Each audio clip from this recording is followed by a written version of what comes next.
देखें इस वीडियो में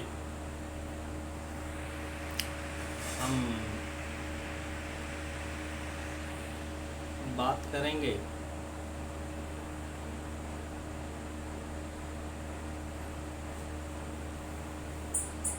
अतीत माध्यमिक शिक्षा परिषद नोट्स तैयार हैं। तो प्रिय दोस्तों, चैनल को लाइक और सब्सक्राइब कीजिए।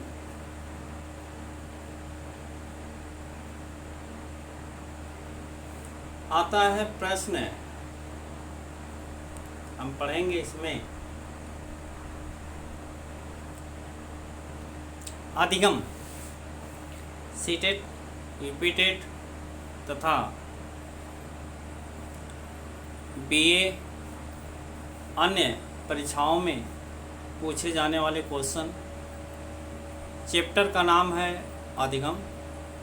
तो अधिगम प्रश्न अक्सर पूछे जाते हैं यूपीटेट, टेट, सीटेट, अदर्स परीक्षाओं में, बीएड आदि परीक्षाओं में पूछे जाते हैं। इनके विषय में हम अध्ययन करेंगे। तो चैप्टर शुरू करते हैं। प्रश्न है अधिगम। अधिगम क्या है? अधिगम का अर्थ होता है सीखना। सीखने से माना जाता है अधिगम।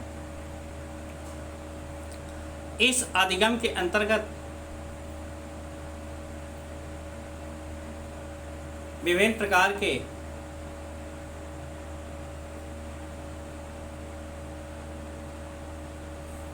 वैज्ञानिकों ने अपने अपने मत को दिया, जिसमें सीखना शब्द अधिगम का शब्द होता है, अधिगम से माना जाता है।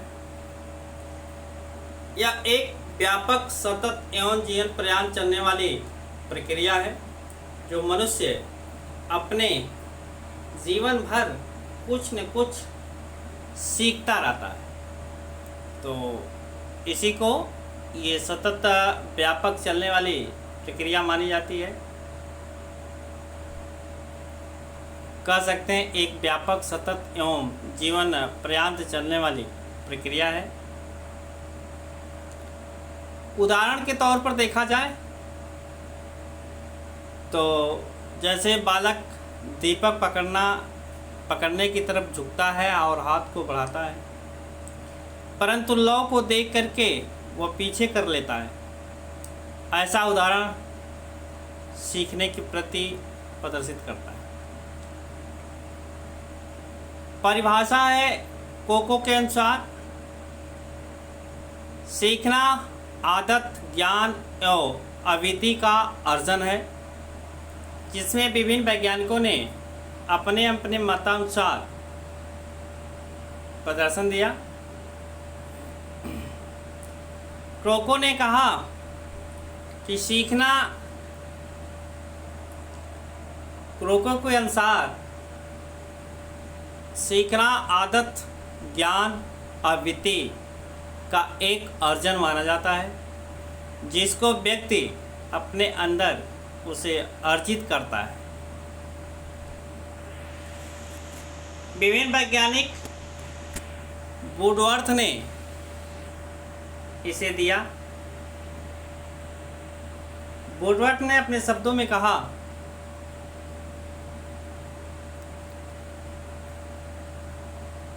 कि वुडवर्थ के अनुसार सीखना विकास की प्रक्रिया होती है और मनुष्य प्रति दिन पूरे जीवन में कुछ न कुछ सीखता रहता है। तो ये वुडवर्थ का क्वेश्चन रहा।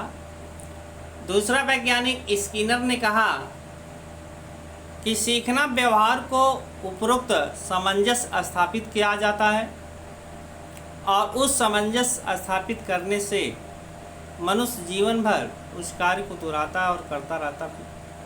इस तरह से स्किनर वैज्ञानिक ने सीखना व्यवहार में उपरोक्त सामंजस्य, व्यवहार और सामंजस्य को एक तरह स्थापित किया तीसरा वैज्ञानिक जेकी गिलबर्ट ने कहा कि व्यवहार में परिवर्तन ही सीखने की प्रक्रिया है, जिसमें व्यक्ति जीवन भर कुछ न कुछ सीखता रहता है। काल्विन वैज्ञानिक ने कहा कि पहले से निर्मित व्यवहार में अनुभवों द्वारा हुए परिवर्तन को अधिगम करते हैं। काल्विन वैज्ञानिक ने कहा कि पहले से निर्मित व्यवहार में अनुभवों द्वारा कुछ परिवर्तन होते हैं, उस परिवर्तन को अधिगम की संज्ञा दी गई। तो सीखने के निम्नलिखित नियम होते हैं और जिसे सीखा जाता है। तो इस तरह से वैज्ञानिक सीखने के वैज्ञानिक एल थर्नाइक ने निम्नलिखित पहलुओं पर प्रदर्शन दिया। आइए हम उनके एक एक स्टेप को देखते हैं। अगला स्टेप है सीखने की प्रक्रिया के अनुसार। सीखने के लिए एल थर्नाइक ने दो मुख्य नियम दिए।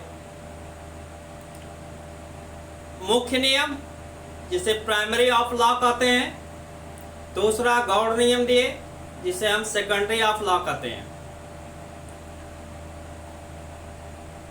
तो पहले हम देखते हैं प्राइमरी ऑफ लॉ। देखें इस चैनल पर मनोविज्ञान अधिगम से संबंधित संपूर्ण अध्ययन नियम सूत्र मात्रक के साथ साथ इनका प्रदर्शन देंगे और वैज्ञानिक ने नियम दिया, सत्यापन किया, वो भी हम देंगे। तो आइए हम देखते हैं मुख्य नियम एल थर्नाइक का प्राइमरी ऑफ लॉ में। पहला नियम उन्होंने दिया तत्परता का नियम। तो तत्परता का नियम किसे कहते हैं?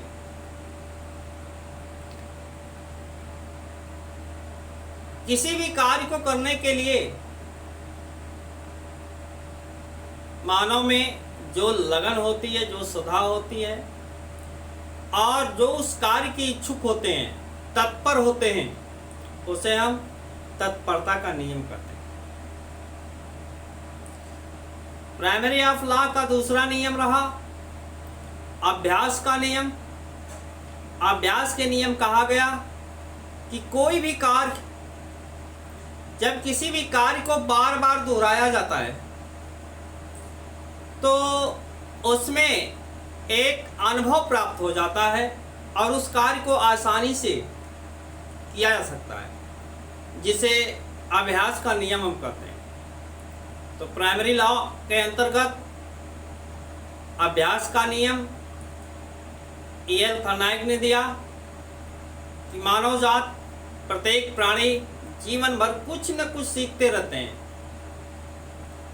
और उसी के अनुसार, जैसे एग्जाम्पल में ले लिया जाए, किसी मार्ग की दूरी को बार बार यदि जाते हैं उस रोड पर, तो वह रोड और वह सफ़र हमारे लिए आसान हो जाती है। चंद्र समय चंद्र मिनट लगते हैं। उसी तरह से बार बार किसी कार्य को करने पर जो अभ्यास उत्पन्न हो जाता है, प्राप्त हो जाता है, उसे हम अभ्यास का नियम करते हैं। अगला नियम उन्होंने दिया उपयोग का नियम। उपयोग के नियम में देखा गया तीसरा नियम कि जब कोई भी कार्य को किया जाता है तो बार बार उपयोग होता है और कार्य आसानी से हो जाता है, उसे हम जो है उपयोगिता का नियम कहते हैं प्राइमरी ऑफ लॉ में। और उस तथ्य उस प्रयोग और प्रेक्षण के दौरान यदि कोई कार्य हम यदि नहीं कर पाते हैं या कुछ त्रुटियां आती हैं, उस त्रुटियों को हम छोड़ देते हैं, जिसे अनुप्रयोग का नियम कहा जाता है। इस तरह से उपयोग और अनुप्रयोग के दो नियम होते हैं। तीसरा रहा प्रभाव का नियम। प्रभाव के नियमों में देखा गया कि तत्परता और अभ्यास, उपयोग और अनुप्रयोग के बाद जब कोई कार्य सरल हो जाता है तो प्रभाविता का नियम कहा जाता है। इस तरह से वैज्ञानिक E.L. थर्नाइक ने प्राइमरी ऑफ लॉ में दिया। अगला था सेकेंडरी ऑफ लॉ, जिसे हम कहते हैं गौड़ नियम। सेकेंडरी ऑफ लॉ में गौड़ नियम, जिनके अंतर्गत पहला है बहु अनुक्रिया का नियम। बहु अनुक्रिया का नियम किसे कहते हैं? जब विभिन्न कार्य बार बार दोहराए जाते हैं तो वह सार्वभौम एक नियम बन जाते हैं, जिसे बहु अनुक्रिया का नियम कहते हैं। अगला स्टेप आता है मानसिक स्थितियां का नियम। किसी भी कार्य को करने के लिए मानसिक स्थिति पर विशेष जोर देकर किसी भी कार्य को सरल बनाया जा सकता है, और वह कार्य सरल हो जाता है। जिसमें यह भी देखा गया कि यदि मस्तिष्क सही वर्क करता है, मेंडुलम सही है, मानसिक तीन होते हैं, फर्स्ट मेंडुलम, सेकेंड मेंडुलम, थर्ड मेंडुलम, तो यदि यह कार्य आसानी से होते हैं तो उसे मानसिक स्थिति का नियम कहते हैं। आंशिक क्रिया का नियम, किसी भी कार्य को करते करते यदि वह चंद्र मिनटों में यदि वो कार्य होता है, आंशिक समय में हो जाता है, उसे आंशिक क्रिया का नियम कहते हैं। समानता का नियम, साहचर्य परिवर्तन का नियम। तो इस तरह से E.L. थर्नाइक का गौड़ नियम सेकेंडरी ऑफ लॉ में 5 नियम होते हैं। अगला आता है स्टेप शास्त्रीय अनुबंधन का नियम। शास्त्रीय अनुबंधन के नियम में साहचर्य के द्वारा सीखना नियम, जिसमें वैज्ञानिक पालवल का सिद्धांत एवं वाटसन ने, इन दोनों वैज्ञानिकों ने शास्त्रीय अनुबंध और साहचर्य के नियम का विस्तारित रूप दिया। इसी तरह क्रिया प्रसूत अर्थात पुनर्बलन का नियम, कौशल का सीखना आदि अधिगम के तत्व आते हैं। आगे हम चलते हैं अधिगम की वैकल्पिक अवधारणाएं।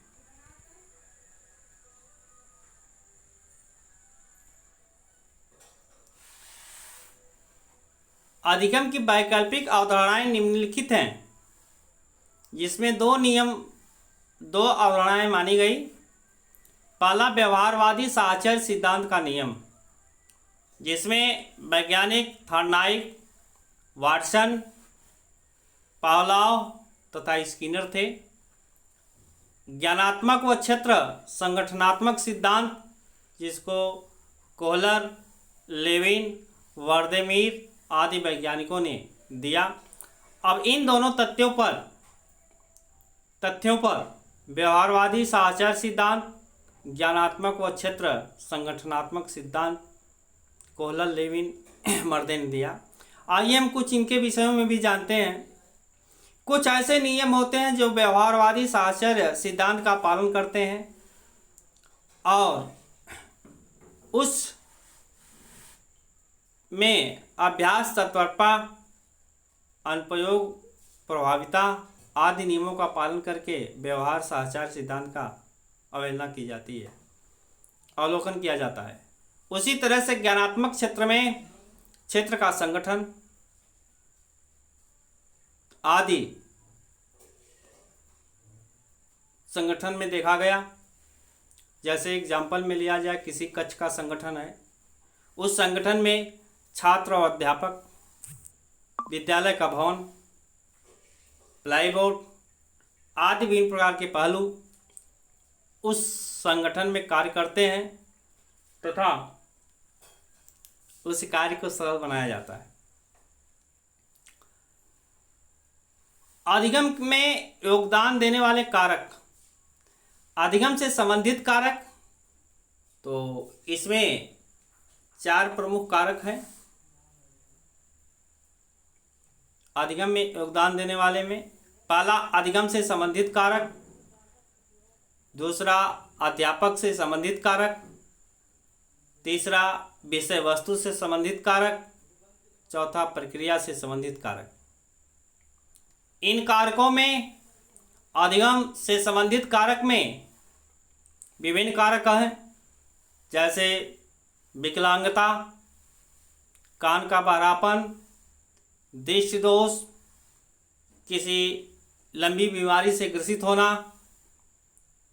तो ये सारे कारक मिलकर अधिगम में अवरोध उत्पन्न करते हैं, अर्थात शिक्षण कार्य में अन्य कार्यों में अवरोध उत्पन्न करते हैं, जिसे अधिगम से संबंधित कारक माना जाता है।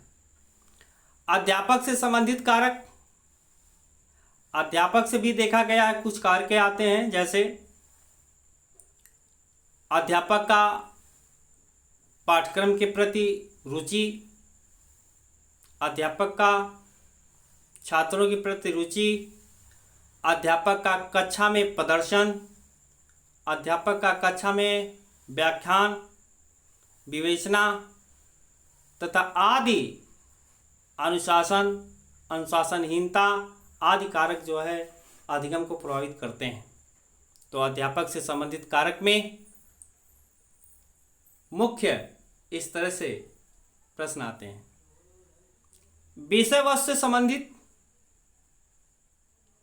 ये भी देखा गया। विषय वस्तु से संबंधित में निम्न कारक होते हैं, जैसे किसी भी टॉपिक पर एक अध्यापक द्वारा कक्षा में पढ़ाया जाना है तो उसकी तैयारी परिपूर्ण होनी चाहिए। साथ ही साथ कक्षा में शिक्षण का अनुभव होना चाहिए, कक्षा में कैसे प्रदर्शन किया जाए, कक्षा में कैसे प्रदर्शन दिखलाया जाए आदि ऐसे कारक जो है विषय वस्तु से संबंधित कारक में प्रभावित होते हैं। प्रशिक्षण प्रक्रियाओं से संबंधित कारक, शिक्षण कार्य करते समय विभिन्न प्रक्रियाओं से गुजरना पड़ता है। जैसे एग्जाम्पल में देखा जाए, ब्लैक बोर्ड पर कैसे खड़े हों, छात्रों को कैसे खड़े होकर शिक्षण दें, छात्रों पर दृष्टि कैसे हो, समस्त कक्षा में दृष्टि कैसी हो, उदंड बालक की तरफ दृष्टि कैसी हो, अनुशासन कैसा होना चाहिए आदि विभिन्न प्रकार के पहलू होते हैं जिसमें हम प्रक्रियाओं से संबंधित कारक में ध्यान देते हैं। तो अधिगम में योगदान देने वाले ये प्रमुख 4 कारक होते हैं। अगला स्टेप आता है शिक्षण में योगदान संबंधित कारक। शिक्षण में योगदान संबंधी कारक में सामग्री में अध्यापन अधिगम के प्रक्रियाओं को सरल, प्रभावकारी एवं रुचिकर बनाने वाले उपकरणों को शिक्षण सहायक सामग्री कहते हैं।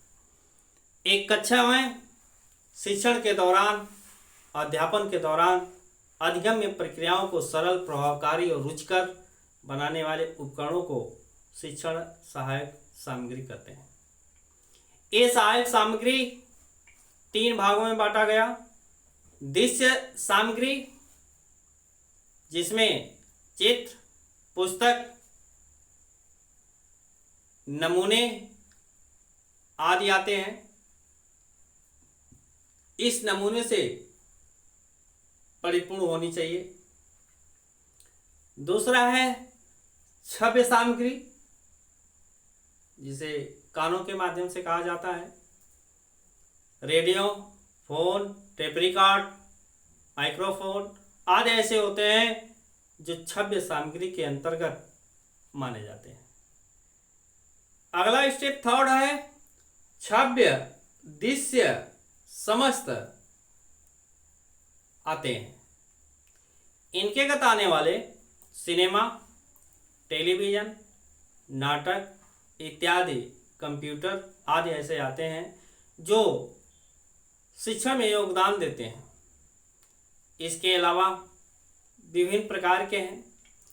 कुछ और टिप्पणियां देखते हैं। जैसे दृश्य सामग्री में देखा गया, एक अध्यापक द्वारा किसी कक्षा में चित्र के किसी लंबे से लंबे पाठ्यक्रम को, लंबे से लंबे चैप्टर को चित्र के माध्यम से समझाया जाए, नमूने के माध्यम से, चार्ट के माध्यम से समझाया जाए, जिससे बच्चों में अधिक से अधिक प्रभाव हो सके। छवि सामग्री रेडियो, फोन, टेप रिकॉर्ड के माध्यम से प्रदर्शन जैसे आते हैं आजकल। दृश्य छवि सामग्री सिनेमा, टेलीविजन, नाटक इत्यादि, कंप्यूटर के माध्यम से भी शिक्षण प्रक्रियाएं चल रही हैं। ऐसे सामग्री जो है 3 भागों में बांटा गया। ये 3 सामग्रियां हैं जो शिक्षण में योगदान देती हैं। अब आइए शिक्षण अधिगम से सिद्धांत को देखते हैं। ये सिद्धांत क्या है? शिक्षण अधिगम के सिद्धांत में 3 सिद्धांत हैं। व्यक्तिगत विभिन्नता का सिद्धांत, छात्र केंद्रितता का सिद्धांत, सक्रिय सहयोग लेने का सिद्धांत।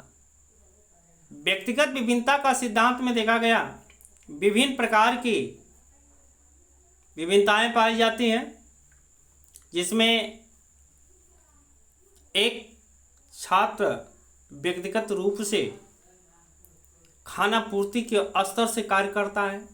एक अध्यापक समस्त कक्षा का कार्यभार को संभालता और अपने दायित्वों का कार्य निर्वहन करता है। इस तरह से व्यक्तिगत विभिन्नताएं का सिद्धांत माना जाता है।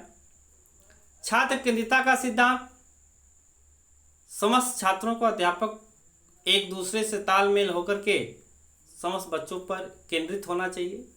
छात्रों पर केंद्रित अध्यापक को होना चाहिए। जैसे किसी कक्षा में कुछ बच्चे उद्यम प्रवृत्ति के होते हैं, शोरगुल करते हैं, ठिठोरीपन करते हैं, ऐसे पर समस्त छात्रों को केंद्रितता का सिद्धांत यह सत्यापित करता है कि शिक्षण के दौरान शिक्षक का दायित्व होता है समस्त बच्चों पर। तीसरा, सक्रिय सहयोग लेने का सिद्धांत। सक्रिय सहयोग लेने में समस्त का सिद्धांत प्रतिपादित करता है। शिक्षण प्रक्रिया से संबंधित सिद्धांत। शिक्षण प्रक्रिया से संबंधित सिद्धांत में देखा गया पहला है नियोजन का सिद्धांत। नियोजन का सिद्धांत, दूसरा अधिगम परिस्थितियों के संबंधित सिद्धांत। इन दोनों नियमों के अनुरूप सूक्ष्म शिक्षण, लघु शिक्षण, सूक्ष्म शिक्षण को लघु शिक्षण कहते हैं। जैसे किसी लंबे पाठ्यक्रम को चित्र के माध्यम से प्रदर्शन दे देना, चक्र के माध्यम से प्रदर्शन देना, विभिन्न प्रकार के ग्राफ है उनके माध्यम से, नमूने के माध्यम से आदि ऐसे पाठ्यक्रम होते हैं जो सूक्ष्म शिक्षण के अंतर्गत आते हैं। दूसरा है पाठ्य नियोजन। कक्ष में प्रवेश लेने से पहले एक शिक्षक को पाठ्य का संपूर्ण अध्ययन, पाठ्य का मुख्य तथ्य तथा पाठ्य योजना देने से पहले सामग्रियाँ आदि उन्हें जो भलीभांति तैयार करके कक्ष में प्रवेश होना चाहिए।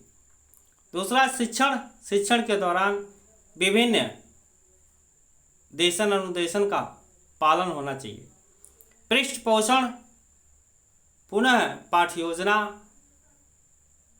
माने एक कक्षा में किसी भी सब्जेक्ट को या किसी भी लेसन को एक बार में यदि नहीं पूर्ण होता है तो 2 बार 3 बार दोहरा करके छात्रों को भलीभांति परिचित कराना चाहिए। 5वां है पुनः शिक्षण तथा पुनः पृष्ठ योजना, पुनः पृष्ठ पोषण, ये सारी प्रक्रियाएं। देखिए पोषण अंग्रेजी शब्द साइंस शब्द आता है। पोषण किसे कहते हैं? किसी भी कार्य को सुचारू रूप से चलाने के लिए, या हम कह सकते हैं कि मानव शरीर की समस्त क्रियाओं को सुचारू रूप से चलाने के लिए जिन पोषक तत्वों की आवश्यकता होती है उसे हम पोषण कहते हैं। तो ये पृष्ठ पोषण है। शिक्षण कक्ष के दौरान समस्त तथ्यों को जुटाकर संयुक्त कर हम कक्षा में प्रवेश लें। शिक्षण कौशल, शिक्षण कौशल के अंतर्गत एन लगेज वैज्ञानिक ने निम्नलिखित कौशल के विषय में दिया, जिसमें नंबर 1 उद्दीपन। उद्दीपन का अर्थ होता है उत्तेजना, उत्सुक, किसी भी कार्य को करने के लिए उत्सुक होना उद्दीपन का उदाहरण माना जाता है, अर्थात उद्दीपक कहते हैं। समीपता, आसपास, स्वच्छ वातावरण आदि कार्य जो है कक्षा में करना चाहिए। पुनः बलन, जोर देकर प्रभाव, अपना एक शिक्षक का पूर्ण रूप से प्रभाव एक कक्ष में होना चाहिए, जिससे शिक्षण के दौरान पूर्ण हो। खोजपूर्ण प्रश्न, खोजपूर्ण प्रश्नों में आने वाले जैसे विभिन्न प्रकार के छात्रों से अध्यापक के बीच वार्तालाप होना चाहिए, डिस्कस होना चाहिए, डिसीजन निकालना चाहिए आदि ऐसे खोजपूर्ण प्रश्नों पर टिप्पा टिप्पणी उस चैप्टर या उस तथ्य पर होना चाहिए। छात्र व्यवहार, एक अच्छे शिक्षक का शिक्षण कौशल के अनुरूप छात्रों के प्रति संवेदनशील, ईर्ष्यालु तथा प्रेम आदि ऐसे छात्र का व्यवहार होना चाहिए। व्याख्यान, छात्र को अध्यापक को कक्ष में खड़े होकर ही व्याख्यान की प्रक्रिया को दोहराना चाहिए, बच्चों में देना चाहिए। नियोजित पुनरावृत्ति, नियोजित ढंग से लेसन को रिवर्स करना चाहिए, जिसे नियोजित पुनरावृत्ति का उदाहरण माना जाता है। विन्यास प्रेरणा, प्रत्येक तथ्यों पर छात्रों के बीच उपस्थित होकर एक प्रेरणा की भावना जागृत करना चाहिए। मौन, अशाब्दिक प्रश्न पूछना, विकेंद्रित प्रश्न ऐसे प्रमुख आते हैं। दृष्टांत, उच्च स्तरीय प्रश्न करना, संबोधन आदि ऐसे कार्य आते हैं जो एक शिक्षक के अंतर्गत होना चाहिए। शिक्षण व्यूहरचना, शिक्षण व्यूहरचना का अर्थ है शिक्षा अर्थात राजनीति अर्थात तरीका का निर्माण करना। तो ये शिक्षण व्यूह की रचनाएं 3 प्रकार की मानी जाती हैं। कथन विधि, प्रदर्शन विधि, कार्य विधि। अब इन तीनों विधियां में देखा जाए, कथन विधि पाठ का समस्त चैप्टर पढ़ने के बाद पाठ का शीर्षक क्या कहता है, किस तथ्य पर कथा कही गई है, कथनक विधि के अंतर्गत वर्णन किया जाता है। प्रदर्शन विधि एक अध्यापक द्वारा कक्ष में अपने पूर्ण प्रदर्शन उस चैप्टर या उस टॉपिक पर दिखाता है, जिससे बच्चे उसकी तरफ आकर्षित होते हैं, प्रभावित होते हैं। तीसरा कार्य विधियां, कार्य विधि के अंतर्गत अपने कार्य को अध्यापक यदि सही ढंग से निर्वहन करता है तो उसके द्वारा परिणाम निकले हुए छात्र भी उसी कार्य को बहुत प्रफुल्लित मन से प्रेरित होकर करेंगे। अगला स्टेप आता है टोन्स मैरिन्स के अनुसार शिक्षण व्यूह 2 भागों में विभाजित किया गया। पहला है प्रभुत्ववादी व्यूहरचना और प्रजातांत्रिक व्यूहरचना। प्रभुत्ववादी व्यूहरचना का अर्थ यह होता है उस प्रभुत्ववादी व्याख्यान, प्रदर्शन, ट्यूटोरियल, अभिक्रमिक अनुदेशन आदि का पालन जो है प्रभुत्ववादी व्यू में होता है। जैसे किसी कक्ष में व्याख्यान देते समय उनका प्रदर्शन अध्यापक का व्याख्यात्मक व्यंग, संपूर्ण ट्यूटोरियल अभिक्रमित और अनुदेशन के पालन करते हुए प्रभुत्ववादी मानी प्रभावित करके छात्रों को अपनी तरफ आकर्षित करना चाहिए। प्रजातांत्रिक व्यू रचना में प्रश्नोत्तर, खोज, अन्वेषण, प्रोजेक्ट, सामूहिक वाद विवाद, गृह कार्य, कंप्यूटर आदि ऐसे जो है आलोप होना चाहिए। जैसे कहने का अर्थ यह हुआ कि छात्र और अध्यापक के बीच प्रश्नोत्तर का प्रश्न होना चाहिए, अन्वेषण, कक्षे के अंदर कार्यविधियाँ होनी चाहिए छात्र और अध्यापकों के बीच, प्रोजेक्ट को तैयार करना, प्रोजेक्ट को बताना, सामूहिक वाद विवाद भी होना चाहिए, बच्चों में आपस में डिस्कशन, बच्चों को गृह कार्य समय से देना चाहिए, उसका अवलोकन करना चाहिए, कंप्यूटर आदि आदि ऐसे तथ्य होते हैं जिसमें एक अध्यापक समस्त तथ्यों पर ध्यान आकर्षित करता है। अगला स्टेप आता है शिक्षण विधियां के प्रकार। शिक्षण विधियां के प्रकार में देखा गया शिक्षक नियंत्रित अनुदेशन, छात्र नियंत्रित अनुदेशन, समूह नियंत्रण अनुदेशन, शिक्षक व छात्र नियमित अनुदेशन, माने 4 प्रकार के शिक्षण विधियां मानी जाती हैं। शिक्षक नियंत्रित अनुदेशन के अंतर्गत एक शिक्षक का नियंत्रण पूरे कक्ष में होना चाहिए और उसका अनुदेशन का पालन समस्त छात्रों को करना चाहिए। शिक्षक का ऐसा प्रभाव होना चाहिए कि पूरे कमरे में समस्त बच्चे शिक्षक के बातों को सुने। तो इस तरह से प्रभावी शिक्षक होना चाहिए। छात्र नियंत्रण अनुदेशन, छात्रों को नियंत्रित करना तथा उनके अनुशासन में रहना, अनुशासित करके उन्हें रखना आदि प्रक्रियाएं जो है एक छात्र के, एक अध्यापक के गुण होने चाहिए। समूह नियंत्रण अनुदेशन, बच्चों को समूहों में भी बांट करके प्रशिक्षण देना चाहिए और अन्य तथ्यों का खोज, तर्क वितर्क समूहों में जागृत करना चाहिए। चौथा है शिक्षक व छात्र नियंत्रण अनुदेशन, छात्र और शिक्षक एक दूसरे में डिस्कशन करना, प्रश्नोत्तर करना, किसी भी लक्ष्य को प्राप्त करना, किसी भी समस्या का परीक्षण, अवलोकन आदि होना चाहिए। जिसमें हम निम्न विधियां दे रहे हैं। शिक्षक नियंत्रित अनुदेशन पहला देख लीजिए। प्राचीन विधि 3 भागों में बांटा गया। व्याख्यान विधि, पाठ्य प्रदर्शन विधि, अनुवर्ग शिक्षण विधि। व्याख्यान विधि यह कहती है कि एक शिक्षक जो है किसी भी कक्ष में खड़ा होता है और छात्रों के बीच, तो उसका व्याख्यान ऐसे होना चाहिए, ऐसे प्रभावी ढंग से होना चाहिए कि समस्त छात्रों को अपनी तरफ आकर्षित कर सके।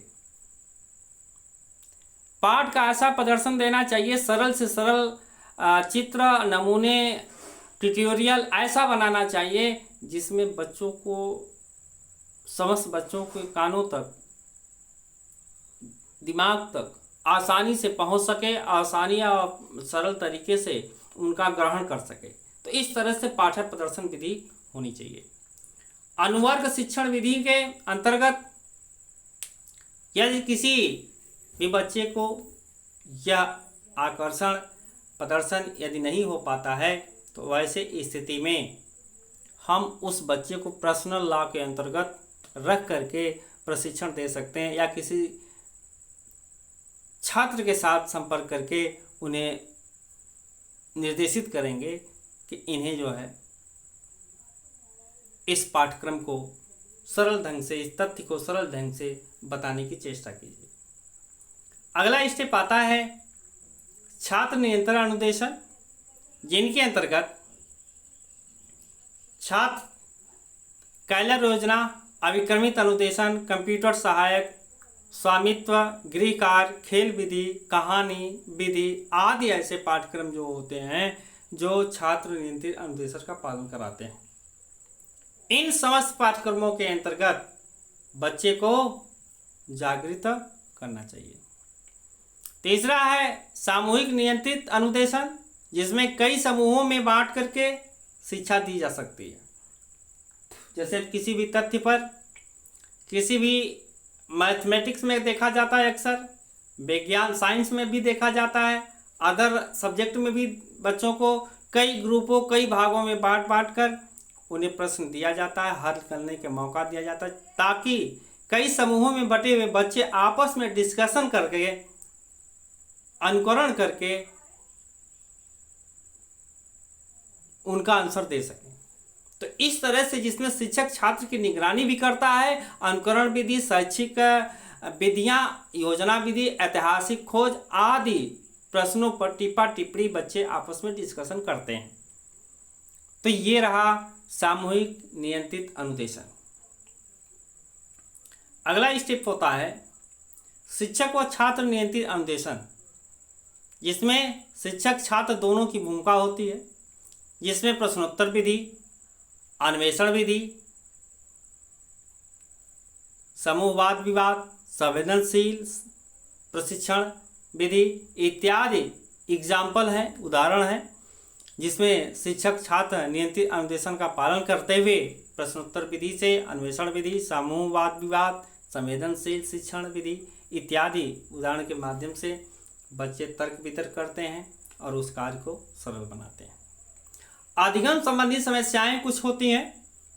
ये समस्याएं बालक में मानसिक, शारीरिक, संवेगात्मक, सामाजिक